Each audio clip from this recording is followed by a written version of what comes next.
Hello, everyone. Dr. Yonit Arthur here. You are on the Steady Coach. And it is my great privilege today to bring you this interview with Anurag, who is here to share his success story with you. Anurag emailed me requesting to share this story with everyone because he, first of all, got a lot out of the YouTube channel throughout his recovery process and wanted to give back to that, but also because he has listened to many of the success stories and wanted to share some of the tools that he used to get better, even though he didn't have some of the support and the family members rallying around him that some of the other folks here in our success stories have talked about. In this interview, Anurag shares an incredibly well thought out and precise framework for how he started to have symptoms and also how he recovered. There is a ton of wisdom that he shares with you here, and I really invite you to sit back and listen carefully to this one because he gives such good, actionable advice as well as generously shares some of the activities that have helped him during his recovery process. So I hope you enjoy this interview as much as I enjoyed speaking to him and meeting him.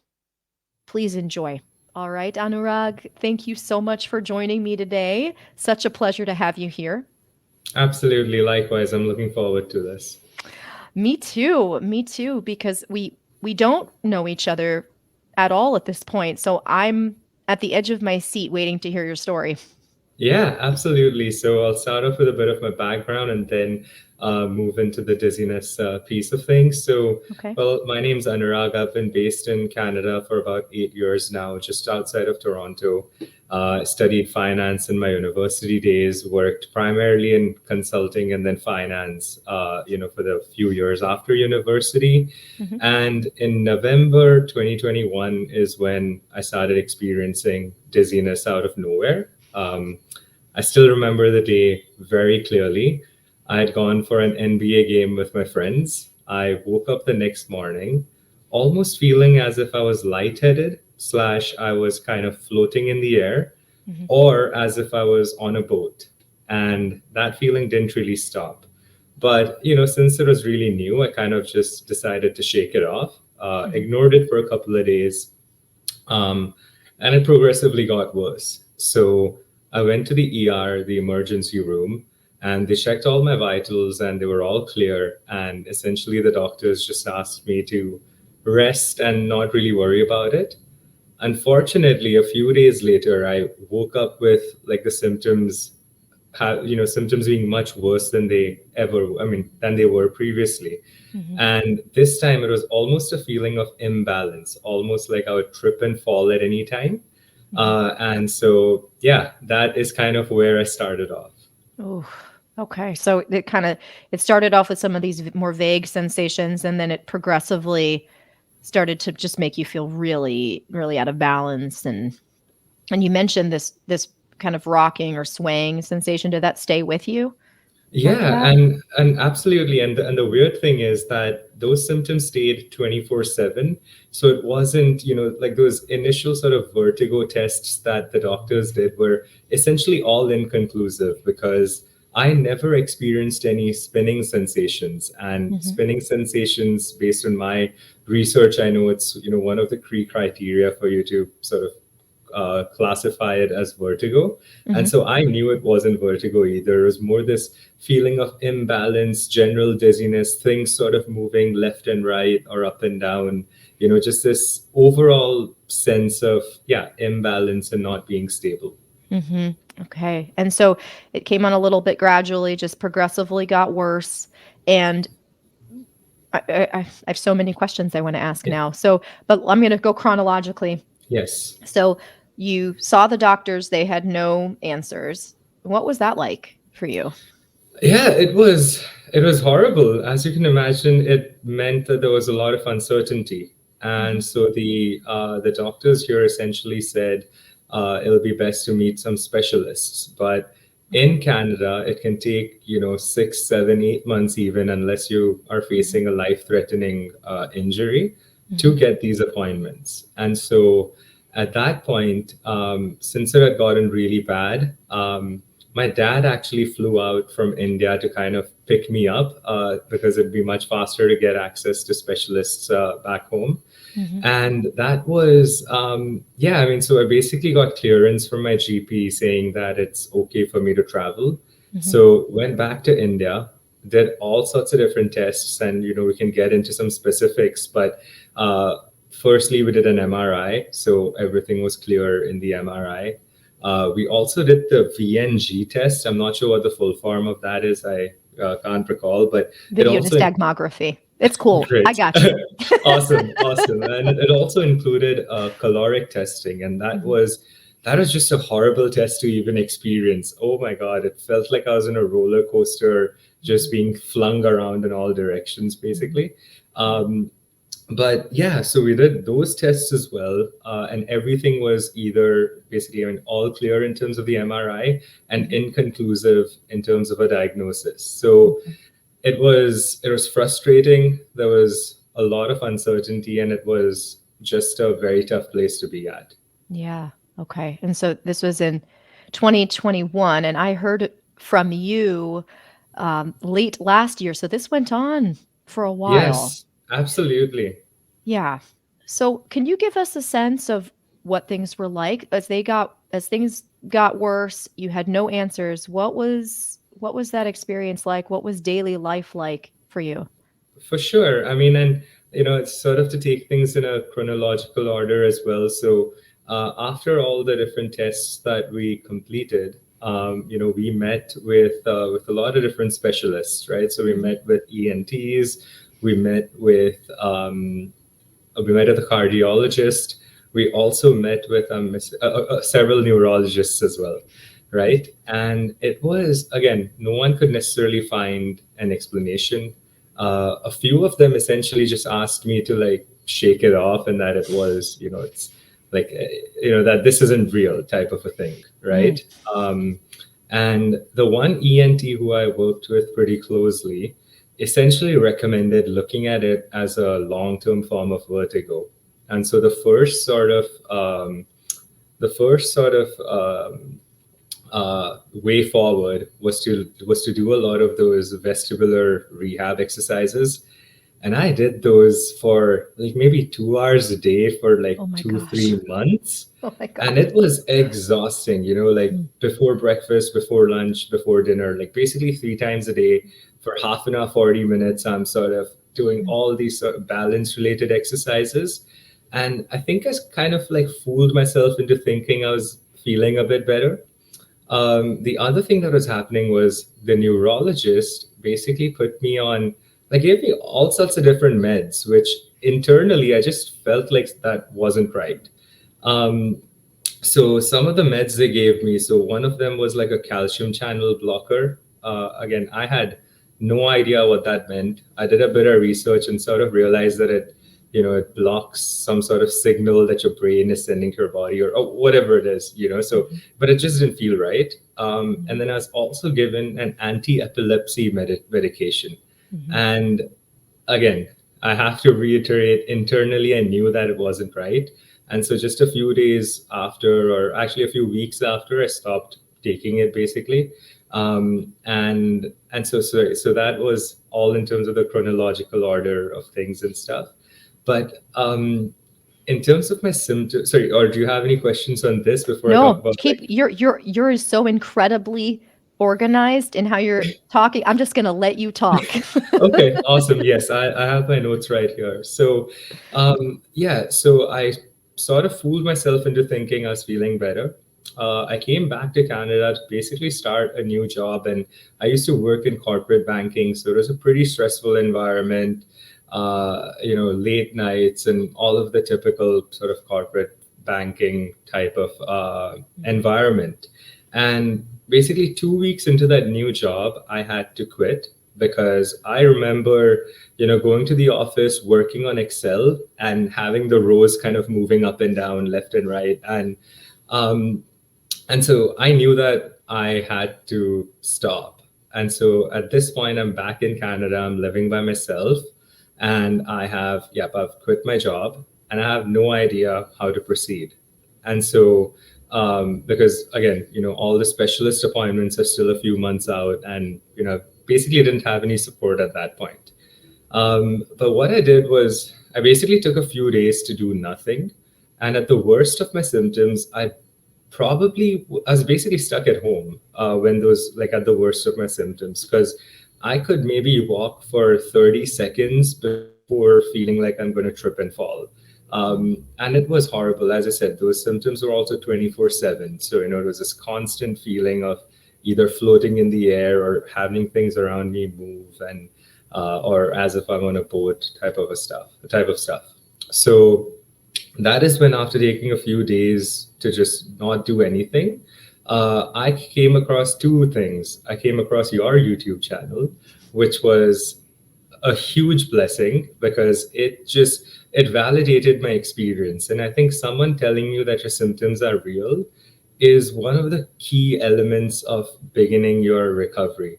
And so it just, every single thing that you said, I think one of the first videos I watched was like, why you experience chronic dizziness, or something like that. And I think the idea around it was, if your body, or if you've gotten all the tests done and you still haven't recovered, it probably has to do with neural circuit dizziness.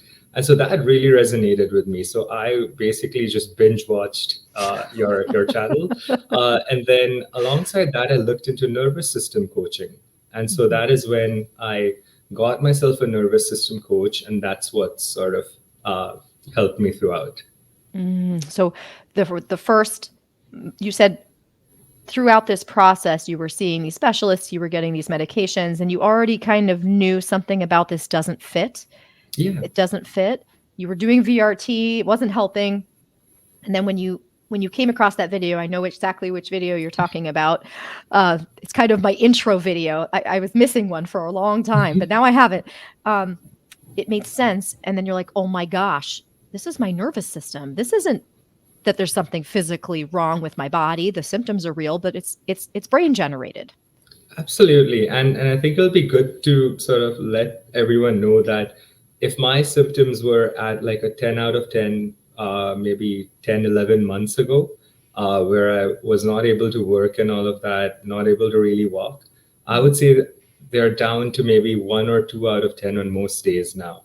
Amazing. And for the past 4 months, I've been working in a remote job.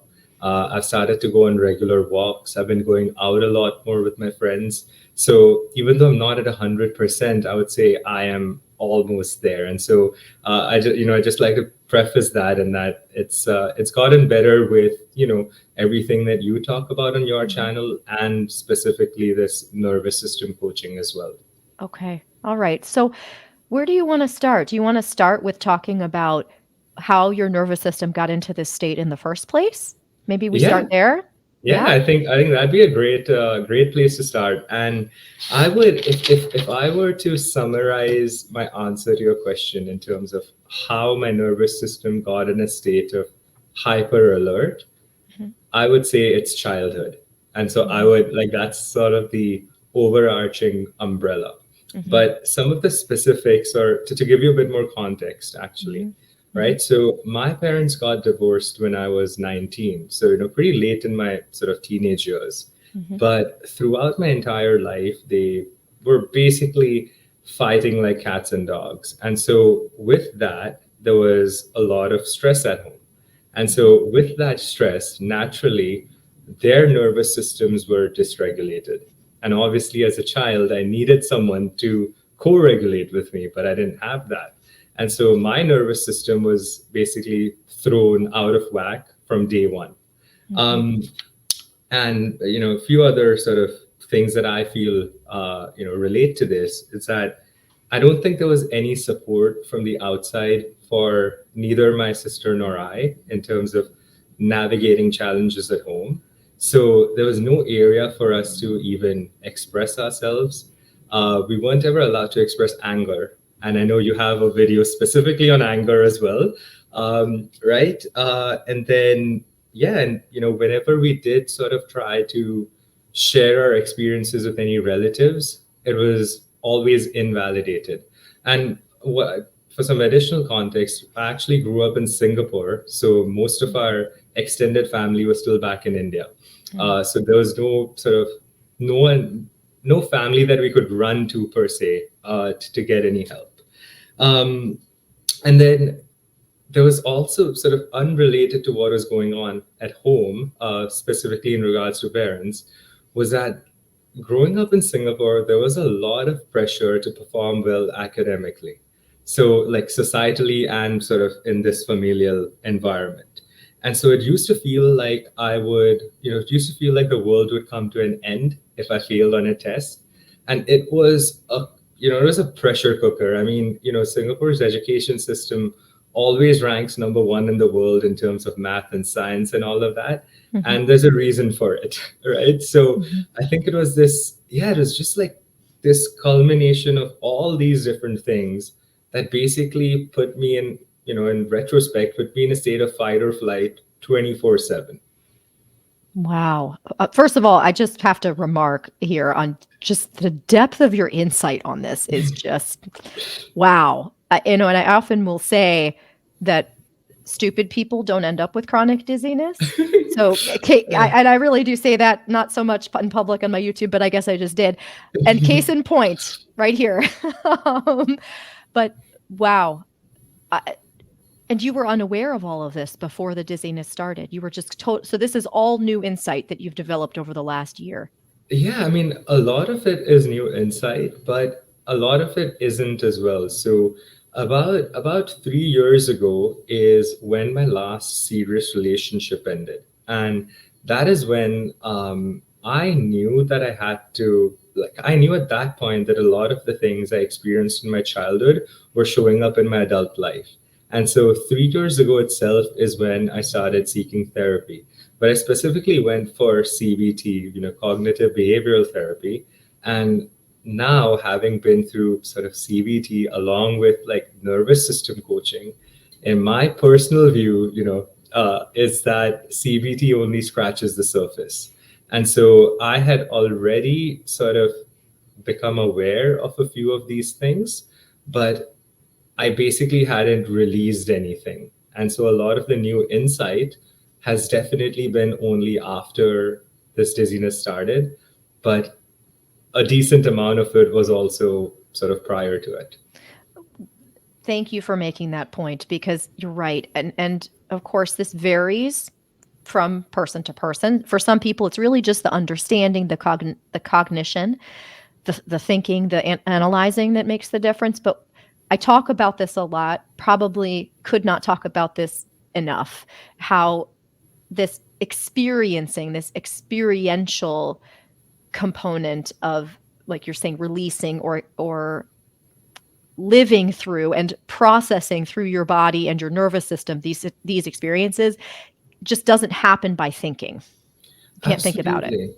I Mhm. mean, and I remember like one of the key sort of foundations of CBT is that anytime you become aware of a thought that you feel is negative, you kind of come up with evidence either supporting it or against it. And at that point, I used to talk a lot about work stress with my therapist. And I used to, it's like only in hindsight that I think, like, if I am, even once I become aware of it, me telling myself cognitively that I'm safe, I'm safe, I'm safe, that's going to be effective for maybe 2 minutes until my body doesn't feel safe again. And then my body is sending those signals to my mind, which is telling a completely different story from what my mind is expecting at that point. Right. So it is just, yeah, it is. I mean, I've learned so much, and it is just critical to work with the body. And I truly believe that is where your deepest healing happens. Amen. And we're going to go much more in depth into this. I just had a question that came up when you were Yes. talking. So you mentioned work stress, and I was wondering if you had any insight into what it was about November 2021 that sent you into symptoms. You know what is wild? It's that there was nothing different leading up to November 2021. Mhm. And having worked with my nervous system coach, I asked her this a few months ago. I'm like, at that point it had been, say, 6 months into the dizziness, and I was like, how long more is this going to go on for? And she said, listen, it's 26 years of trauma and your body being in fight or flight that essentially led to your symptoms appearing. So it didn't appear out of nowhere. There was a reason for it to appear. And so I think it was just a build up, like it was almost a year and a half of working from home at that point, which sometimes, can work for people, depends on the type of job you have. So all that to say, there wasn't anything different that I was doing. I had, right when COVID started in March 2020, so a year and a half before experiencing any symptoms, that is when I actually started working out at home. And Mhm. so I feel like I was pushing my body way too hard. In that year and a half, I lost almost 30 kgs, so like 60, 70 Oh, pounds, all whoa. working out at home.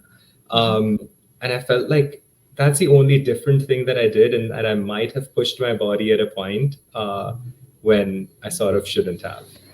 So, and that really speaks to this idea of the stress bucket that I talk about in some of my videos, right? This idea that when your nervous system is sensitive to stress, anything can tip it over. It could be something positive like losing weight or starting an exercise routine. That's, of course, we know good for you, and that mindset, of course, really helps reduce the amount of stress. But physiologically, your body doesn't necessarily know the difference between you starving to death because there is no food and you're actually in danger, and you purposely trying to reduce weight.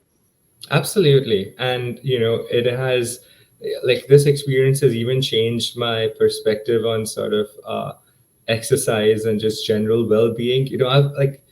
I've had to deal with a lot of changes in my body, meaning, as I said, like I lost 30 kgs, and now I've put on like 10 or 12 kgs again because the past year I've been very inactive. But, Mhm. I there's still a part of me that really kind of loves myself more today than I ever have. And I'm just taking things so slowly. As I said, now for the past month or so, I've been able to go on walks every single day, which is, I just appreciate that, as opposed to thinking like I am not where I used to be and things like that. Obviously, those thoughts do occur occasionally, but they're very occasional now. Mm, it's remarkable. Just I love everything about what you're saying. Okay, so just in case people need me to summarize, uh, what we're hearing here is that there wasn't necessarily a big stressful period of time in your life that led to the symptoms. And I know this is a pain point for some people because I talk about that. And for the majority of people, they'll say, oh, yeah, this happened a month before. But sometimes there really isn't an identifiable source of stress. It's Absolutely. like you're saying, an accumulation, right? I fully agree. It's basically, an extended period in my case of my body being in a state of fight or flight, or just in an activated state. Mhm, And yeah, at that point, there isn't necessarily one thing that you mhm. can, or one thing that happens, right? It's not as if you Sure. fall down and you have a concussion or anything like that. Mhm. In some cases, you do, but Sure. at least in my case, it wasn't. Sure. Okay. Well, before we go, I know people are going to be so interested in hearing about how you worked with your nervous system. I know that's Yes. what they're going to be really excited to hear about. But before we do that, I was just curious. You you strike me as this may be just based on some of the work you've done, but you strike me as a person who's relatively even tempered. Would you have called yourself an even-tempered person just in general? Were you a very anxious person before all this happened, or was it you were actually quite calm and didn't feel anxious?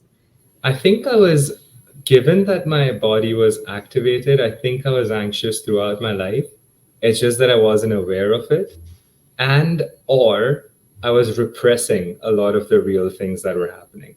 So I was definitely not even keeled, even though I think the perception that I gave off was that things were great. I mean, I have basically, I excelled in all the sort of, based on the typical metrics of life, wherever I'm at, I've excelled in each and every one of those things. But so I think I gave off that perception. But I think inside, I had either just repressed everything, And a result of that was I was, just anxious throughout as well.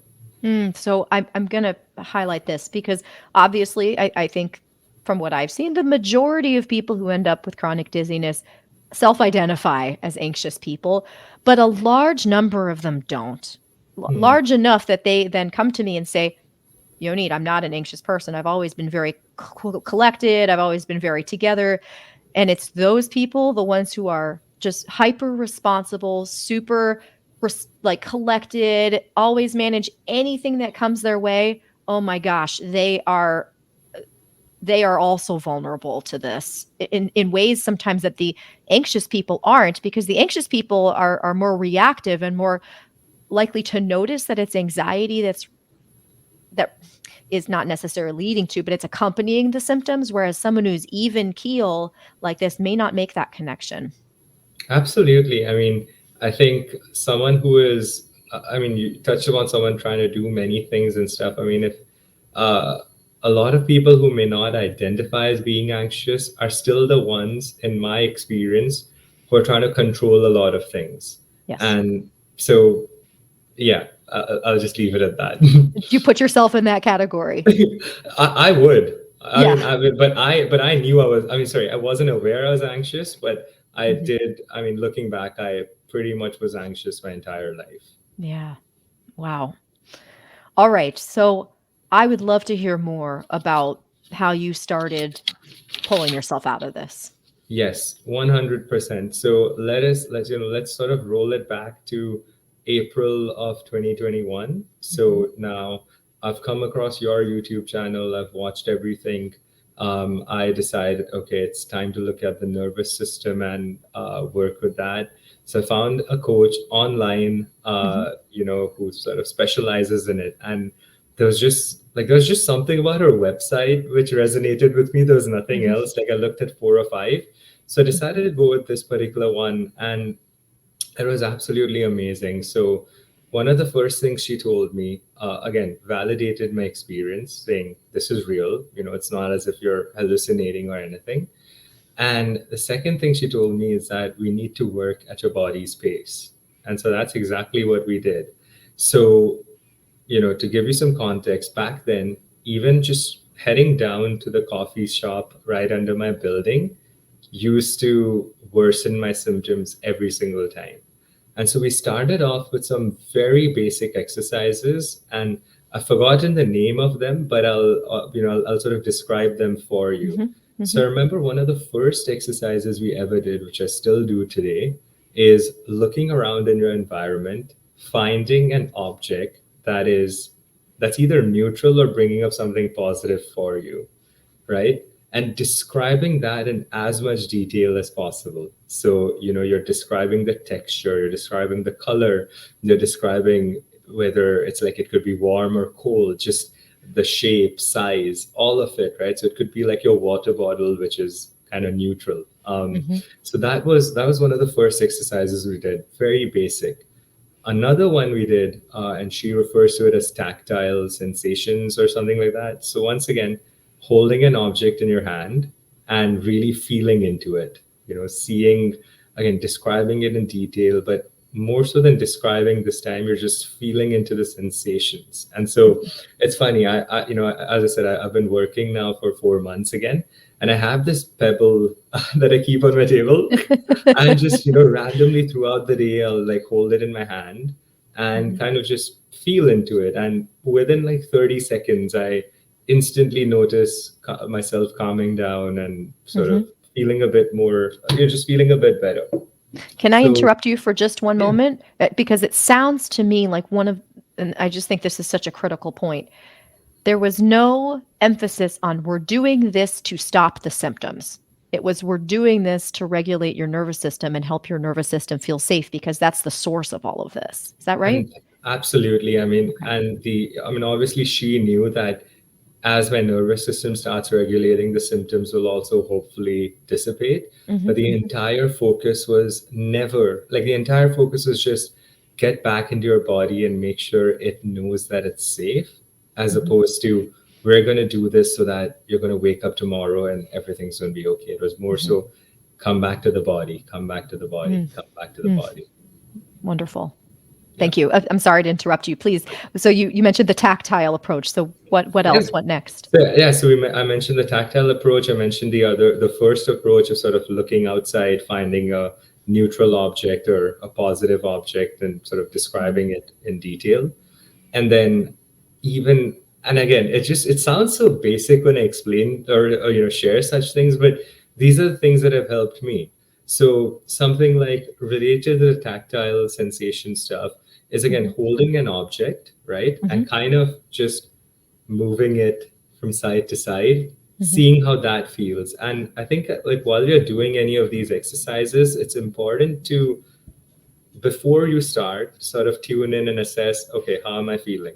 And then try these exercises and then see which ones help. And even if it doesn't change anything, it's still okay. But you just don't want to be doing something that worsens your symptoms at that point, Mhm. or at least not while you're alone. Mhm. So that was another one. And then again, a few more basic ones: taking my hand or taking your hand, placing it on your heart, and really sort of feeling into that, right? Like, I feel like that is one of the most underrated exercises. Other one, again, taking your hand and actually placing it at the back of your neck.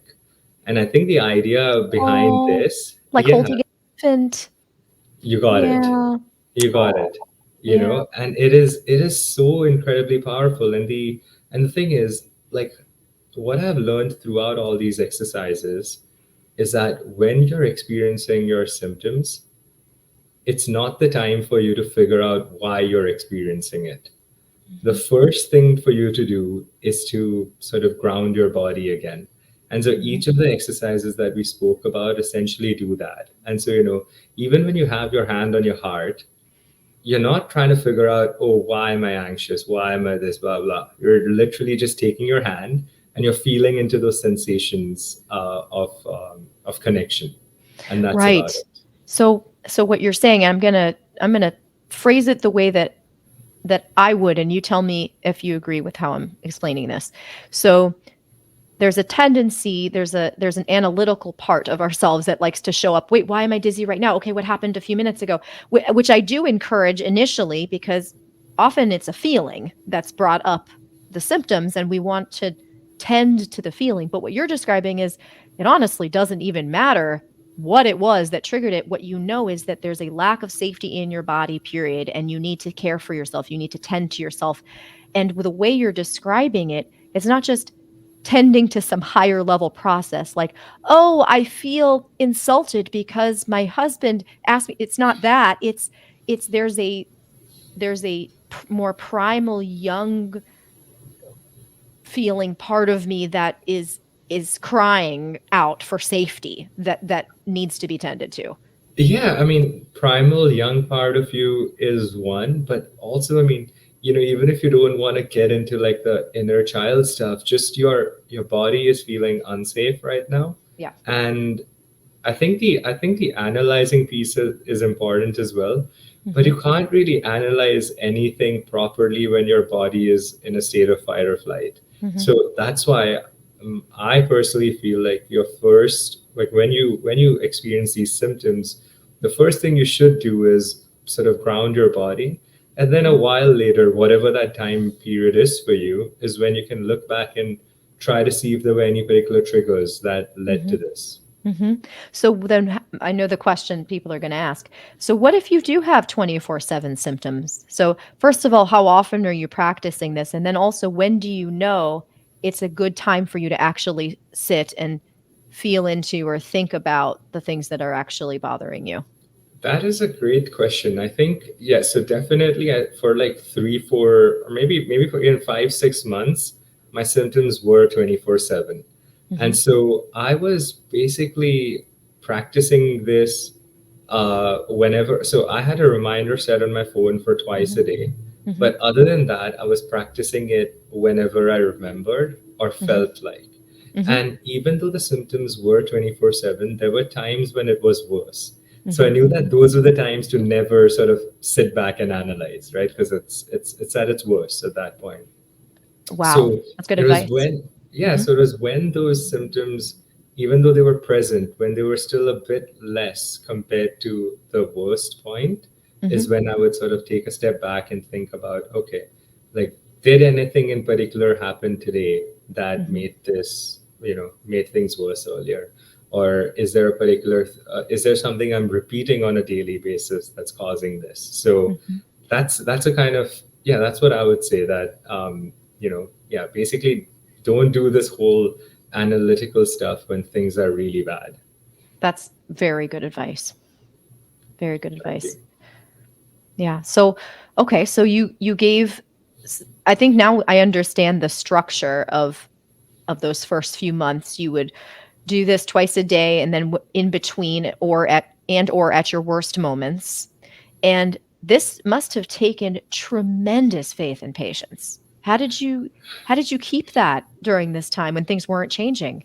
It did, and Dr. Yo, even just thinking back, it was just a horrible time. I mean, I don't think, like, no one knows how much I've cried alone at home, because it was just hard. And because like with something like dizziness, it's just there all the time. So how can you even like distract yourself? It's very difficult. And um, I think what helped me sort of stay patient and build faith in that this is the right approach, a big part of it, again, your YouTube channel, reading a lot of the comments, watching some of the success stories where, people are sort of talking about these things help them, right? So there is evidence and proof out there. And then secondly was also working with my nervous system coach. I mean, she has like 25 years of experience working with people facing all sorts of challenges. And so she was also encouraging me and, you know, sort of, yeah, like giving me faith that this is the right approach. But the cool thing though is that I think the biggest thing that helps you build faith is when you actually start noticing improvements. How long did And that take until you started noticing you know improvements? what? So when I started all of this, the symptoms were at like a 10 out of 10. Yeah. And believe it or not, within like a month of practicing this, the 10 out of 10 had maybe reduced to like a 8 out of 10. So Mhm. I was like, okay, I'm going down to the coffee shop and now, yeah, like I'm not as dizzy as I used to be. And so I started, I would say like, yeah, a month of all of this, and I started noticing some improvements. And I was like, okay, you know what, I got to just continue doing what I'm doing. But still tremendous faith and patience. And another thing that happens, I'm sure you've noticed, is that our brains adjust to our baseline, whatever it is. So it can be really hard to know, am I better? Am I not better? And then I don't know if this was your experience, but sometimes the symptoms also, I mean, you did mention that they go up and down and wait, was this worse than my worst moment? So how did you avoid tracking that obsessively while still noticing that there was an improvement? Did you just kind of not pay attention to it and just notice it as a like, oh wow, that just happened? Or did you have to purposely monitor it? Yeah, and that is such a great question because at my worst, I swear to God, I was probably sort of looking left and looking right every 2 minutes. Every 2 minutes, I was turning my head in different directions, assessing how I'm feeling. Mhm, And that really, like, sort of threw me into a loop of obsessing over the symptoms, right?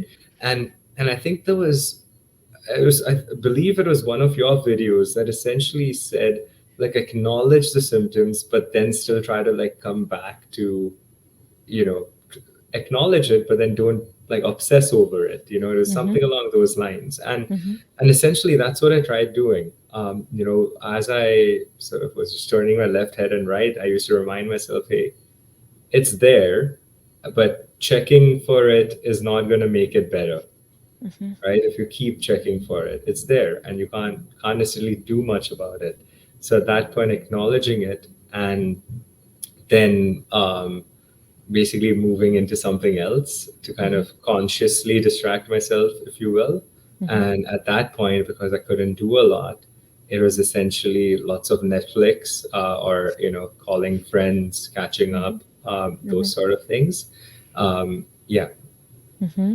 Did you have visual symptoms, by the way? So all of my symptoms, so technically all of my symptoms were visual, but I mean, watching Netflix never made things worse. So they stayed the same, you know. Okay.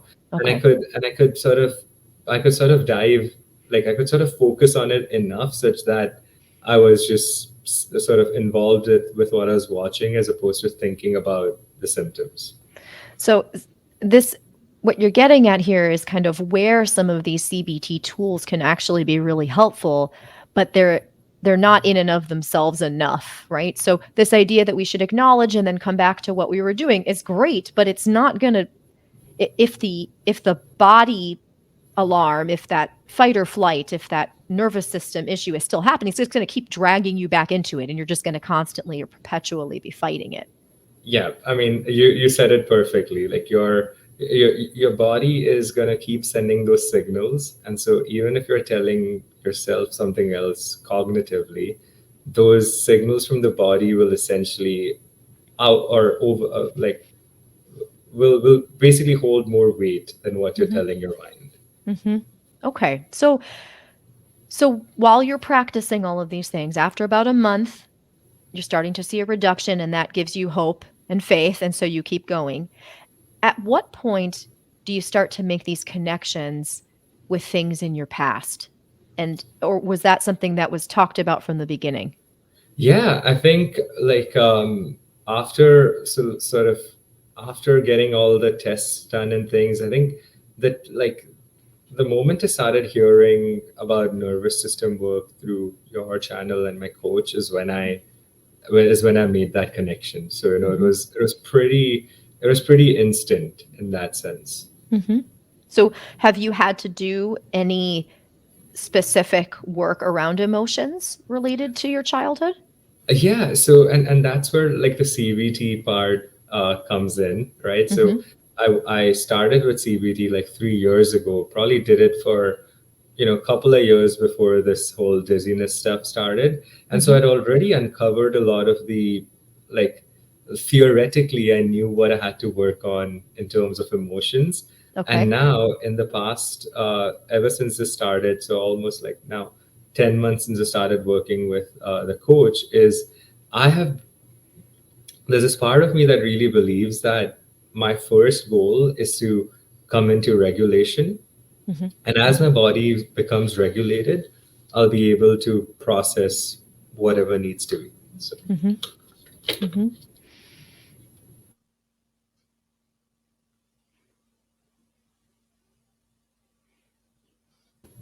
yeah. Mhm. So when you would you mind expanding on that a little bit, what you mean by process? But I know, uh, it may seem like an obvious one to you, but I think especially given how articulately you've been able to explain your process thus far, it would be nice to hear from you kind of what your experience has been.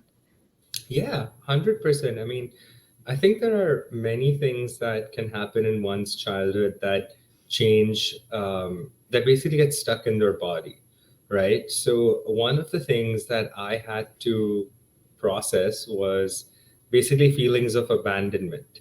And when you're experiencing that in your childhood, you don't really know what's happening. So, the processing part for me basically was to allow myself to experience or feel fully what I couldn't back in my younger days. And Mm. as I'm feeling it fully, sort of then how going back to the tools that I spoke about to like ground myself at the same time. So I Mhm. think it can get pretty overwhelming if you try to do all the processing at once, and it's important to sort of oscillate between those two things, so it's like, okay, allowing yourself to feel everything. All right, you do that for 30 seconds and then come back to a safe place again. Mhm. What might feel safe in your body are, I don't know, your knees, and you're suddenly holding your knees, right, Mhm. for a while. Then you go back to that earlier emotion and kind of just work with that. And then obviously once you've done a lot of that is when a bit of the inner child work comes in, and you're sort of trying to now almost reparent yourself, remind yourself that you're not alone, you've got support, and all sorts of things. Oh, speaking my language here. And what was interesting was, to me, it seems like you're describing a two-stage process of actually reparenting. So there, in allowing yourself to feel the emotions fully and then regulating, you're doing what an adult would have done for you as a child, right? Yeah, I actually didn't think of that. Yes, Yeah. yes. So it's not that you're grounding like, "Oh, I can't take this. This is too much." You're grounding like, "I accept. I can handle these emotions now. I'm here with you." Exactly. And Mhm. I think the words like either you're not alone or I'm here with you in Mhm. context of like talking to your younger versions, I Mhm. think it's some of the most powerful words ever. Like, because I don't think a lot of us realize when we're feeling alone as kids. Obviously, like, you don't have that cognitive Mhm. ability. But yeah, I mean, looking back, I mean, there were several phases and times in my life when I felt deeply alone. And now just being able to work with that younger version, remind him, hey, you're not alone, like the adult me has got you, right? Type of a thing. Um, Absolutely. it's very helpful. It's very helpful. But well, you're preaching to the choir to me as some I'm an IFS practitioner, so I it's all about the inner children for me, but I the way you describe it is so much more accessible than some of this jargon that sometimes people hear when they hear about a particular therapeutic method. Oh, the inner child, like what? But what you describe, this process of allowing yourself to really acknowledge and experience the depth of those uncomfortable feelings from long ago, and then being the regulating adult, being the regulating parent that wasn't there at the time. I mean, that's something that you can do without believing in, like you're saying, the inner child stuff. Although I do think it's Exactly. powerful. Yeah. 100%. I mean, and I think a lot of this is based on, well, I was going to say idea, but I mean, the science, right? Is that like like as adults or as humans, our minds and bodies can get stuck at like certain Mhm. developmental ages and stuff. Mhm. And so it's like a lot of us are basically children walking around in adult bodies. And Mhm. so it's time, so it's like we have to kind of reparent ourselves to make sure we get back to like our actual adult selves as Mhm. opposed to operating from a space of your childhood. It's so incredible for me to hear you talk about this, given the fact that what you told me is that this was not on your radar at all just a couple years ago. So Absolutely. so now I have a question, I guess, that's would be very interesting to hear the answer to. So, how do you feel about this dizziness stuff happening to you? Oh God, that is such a powerful question. And no kidding, when you said that, I experienced a few goosebumps in my body. The answer is quietly positive. So, because I think one of the most dangerous things that people, or at least something that I did, which was horrible when this sort of everything started, was kind of directly jumping to, oh, everything happens for a reason. There must be like a higher power or whatever, right? Sort of, I really felt like I was trying to bypass the human I side was of just things. about to say if that's bypassing. That's Yeah. absolutely Mhm. bypassing. And I think a Mhm. lot of us do that in our day to day lives as well, right? And Mhm. I think one of my greatest learnings in the past year has been to let myself be more human. So, for example, I mean, I'm taking things to an extreme, but like if someone you care about passes away, right? You're not like the first thing that you tell yourself shouldn't be everything happens for a reason. It's that you're incredibly like it's sad and it takes time to work through grief. It takes time to work through these emotions. And so for me it's yeah, so I'm yeah, as I said, I'm like quietly positive about it because I have learned so much, but I've had to let go of so much. And it's still, like as I said, now it's been 4 months since I started working in a fully remote job and all of that. Mhm. And I'm sort of doing a lot more things that I used to be able to do. But there's Mhm. still many things that I used to be able to do that I can't right now. So I'm still not at that stage yet where I say, "Oh, this has been a great experience," or "That was amazing." But I'd say I'm quietly positive about Mhm. it. Yeah. So let's, if you wouldn't mind sharing a little more about what life is like right now, Yeah, comparing to what it was like back then when things are really bad. 100%. So, as I said, at my worst, I had to leave my job. I couldn't basically couldn't really do anything. I couldn't even cook. Mhm. The max I could walk around for was like 30 seconds or a minute and stuff like that. Mhm. And now, again, sort of relating back to the quietly positive thing, it's like the time away from work gave me time to reflect on what is it that I either want to do or don't want to do. Mhm. And it was very clear to me that the type of jobs that I was in prior to this, it was just not right for me, even though my academic background was related to all of that. Mhm. So I decided to pursue something, pretty different. I started looking at jobs with startups. I realized that what I thoroughly enjoy doing is talking to people and sort of building relationships. And so I'm on a team that basically does that now. And so it's a fully remote job. So that's like a big sort of lifestyle change that I had to make. And I was specifically only looking for jobs that were fully remote. Because now it's like if at any point I feel a bit dizzy, I can just go lie down on my bed and it's okay, right? But it hasn't happened even once in the past 4 months where I felt like I've had to do that. But Mhm. it's good to have that option. So Mhm. so I've been working for 4 months. I go out a lot more with my friends. So typically going out meaning dinner. My alcohol. I didn't really drink a lot of alcohol to begin with, but Mhm. in 2022 that almost went down to zero because I Mhm. just didn't. It just didn't feel right. Mhm. But I still have the occasional drink now, and it doesn't affect my symptoms at all. Yeah, so I'd say I'm getting back to where I used to be now. Mhm. So it's and it sounds, again, what's so obvious from hearing you talk about it is that it's there's not really a worry. You're taking things at your own pace, eh, right? And so here you are. You contacted me to say, well, hang on a second. I want people to know that they can get better even if they don't have good support, like some of the other people in my success stories had. And I'm so glad that you did, because some people feel like they have to be completely symptom free and 10 years out in order to have this conversation. But that's not really where recovery is. Recovery is really in that this confidence that you have in yourself to just be human and Yeah, keep going.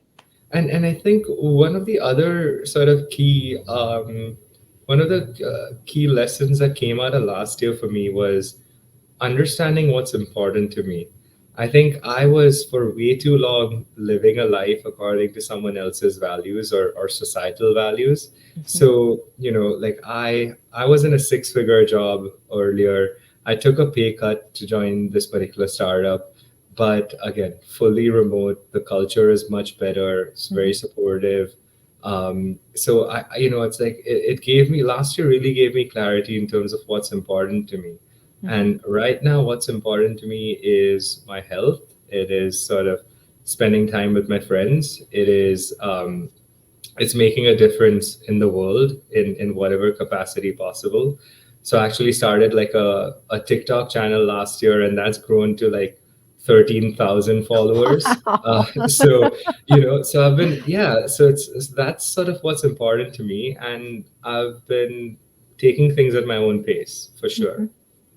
Well, I'd love to link to your TikTok channel in the this description of this video, this podcast. So I'll have to ask you for that off air, and also, of course, contact information for your coach, who sounds lovely and like someone I really need to talk to, also myself. 100%. For Yeah. sure. No, I'll be happy to do that. And, Mhm. it was, yeah, for sure. I'll pass that over to you. Yeah. Yeah. So I know I don't have you for much longer today. So before we wrap up, though, I was just wondering if you had any final words of wisdom or advice for people Yeah, who are still in the thick of it right now.